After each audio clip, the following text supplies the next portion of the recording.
I was thinking today about what I miss about selling pro audio gear at a brick and mortar store.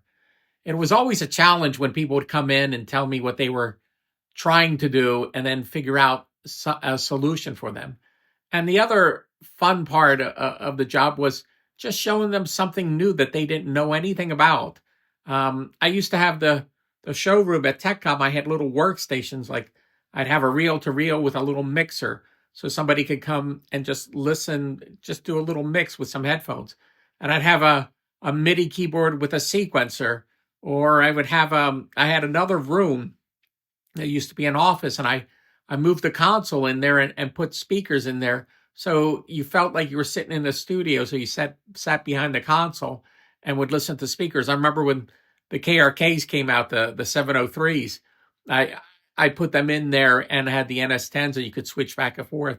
And I sold a ton of them because of that.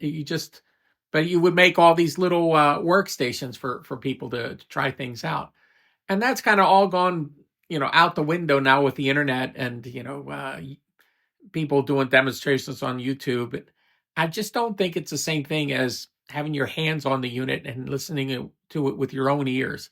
And it was always satisfying to prove to people that what I was telling them actually, sounded that great or worked the way that and I would show them right in front of them how it would work. And that just, I think there's still some pro audio dealers that are brick and mortar, but they're slowly, going away, because you can buy everything through the internet, look at demonstration videos, even buy directly from the manufacturer. I mean, at one point, I was the DigiDesign rep, and I had to deal with dealers directly. And that kind of took the whole magic out of it, because the dealers, all they wanted to know was what was the least amount of commitment on their side to get them the most amount of money. And some of them didn't commit to anything. And they still, I would run sales through them and they'd make money.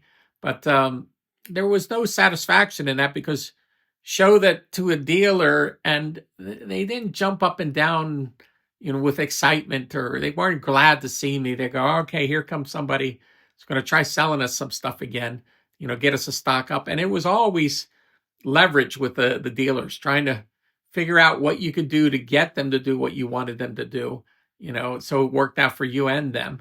But once I got out of the DigiDesign repping and I went back into pro audio sales at a store, I was at Medley.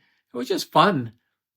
People coming in and going, well, what are those that you got? What are those big quested speakers? I go, oh, let me turn them on for you. Or, how does that mic pre-sound? I go, let's plug something in and record something. Let's see what it sounds like. Or take it and tell me what you think about it and bring it back. And I used to do that. I was kind of like a pro audio library, where people would come in and I tell them about something. I said, just take it. You want that DW Fern mic pre? Take it and bring it back in a week or so and tell me what you think. And I sold so much stuff. And I remember the owner was a little nervous about that, because he's like, George, you got a lot of gear out on the street. I go, I trust them. I know where everything's at, and it'll all come back. And if it doesn't come back, they'll buy it. But no one ever, I mean, well, a few people, had to chase them down. But for the most part, everybody's pretty honest. But I was just thinking about this, what I miss about selling pro audio gear in a brick and mortar store. And because I did that story about, the glamorous life of pro audio sales. And I think that all has gone away. So that's my little story for today.